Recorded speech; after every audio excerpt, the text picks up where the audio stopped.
Hello, mga ka-viewers. Hala napaano na kami nito ng aking sister.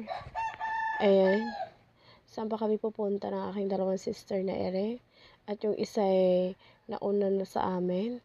Ako naman hirap na hirap humakbang dahil marami mga matalim-talim na sumasagi sa hita ko, sa balat ko. Hala yung isa, napakabagal. Pakabagal naman itong lumaglakad. Abay, akala mo hindi sanay sa damuhan. Chareng. Mga ka-viewers, ako yung nagkakape habang naglalakad. At tingnan mo yung aking hitsura. Mukha akong kape. Kulang na lang idikit ang aking pagmumukha sa balat ng kape. Ayun mga ka-viewers. Ang lawak-lawak ng lupain ng aking apo-apo. Charot. Apuhan. Hindi mga ka-viewers, joke lang ha.